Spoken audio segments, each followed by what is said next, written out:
ভারত ও পাকিস্তান সত্যি যুদ্ধে জড়াবে কিনা তার আভাসের জন্য আগামী 2-3 দিন খুব গুরুত্বপূর্ণ বলে মনে করেন পাকিস্তানের প্রতিরক্ষা মন্ত্রী খাজা মোহাম্মদ আসিফ। দেশবাসীকে এই ইস্যুতে মানসিকভাবে প্রস্তুত থাকার আহ্বানও জানিয়েছেন তিনি। ভারতের জম্মু ও কাশ্মীর রাজ্যের পেহেলগামে সন্ত্রাসী হামলাকে ঘিরে প্রতিবেশী দুই দেশের মধ্যে যে ব্যাপক উত্তেজনা দেখা দিয়েছে তা একসময় যুদ্ধে পর্যবসিত হবে বলে আশঙ্কা করছেন ভারত, পাকিস্তান ও আন্তর্জাতিক রাজনীতি বিশ্লেষকদের একাংশ। পাকিস্তানের প্রতিরক্ষা মন্ত্রী খাজা মোহাম্মদ আসিফ এমন আশঙ্কা করছেন।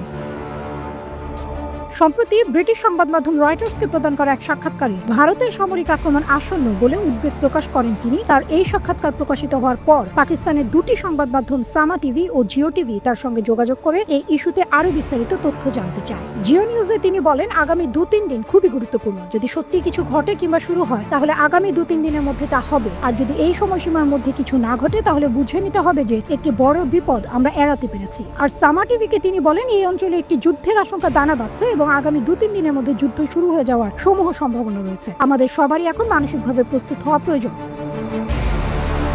গত 22 এপ্রিল মঙ্গলবার বিকেলে ভারতের জম্মু ও কাশ্মীর রাজ্যের পেহেলগাঁও জেলার বৈশরণ তৃণভূমিতে পর্যটকদের উপর হামলা চালায় কাশ্মীর ভিত্তিক জঙ্গি গোষ্ঠী লস্কর-ই-তৈয়বার উপশাখা দ্য রেজিস্ট্যান্স ফ্রন্ট। স্বয়ংক্রিয় রাইফেল নিয়ে হামলাকারীরা অন্তত 26 পর্যটককে গুলি করে হত্যা করেছে। তাদের গুলিতে আরো বেশ কয়েকজন আহত হয়েছে। যাদের গুলি করে হত্যা করা হয়েছে তারা সবাই পুরুষ। বস্তুত 22 এপ্রিলের হামলা ছিল 2019 সালের পুলওয়ামা হামলার পর জম্মু ও কাশ্মীরের সবচেয়ে বড় প্রাণঘাতী হামলা। ভয়াবহ এই হামলার জন্য পাকিস্তানকে দায়ী করে ভারত এবং তাৎক্ষণিকভাবে দেশটি সিন্ধু নদের পানি বন্টন চুক্তি স্থগিত সহ বিভিন্ন পদক্ষেপ নেয়। পাল্টা জবাব হিসেবে ভারতের জন্য নিজেদের স্থল ও আকাশসীমা বন্ধ সহ একাধিক পদক্ষেপ নেয় পাকিস্তানও।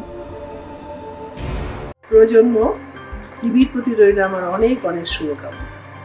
ভালো করছে, আরো ভালো করুক, আরো এগিয়ে যাক এই কামনা করি।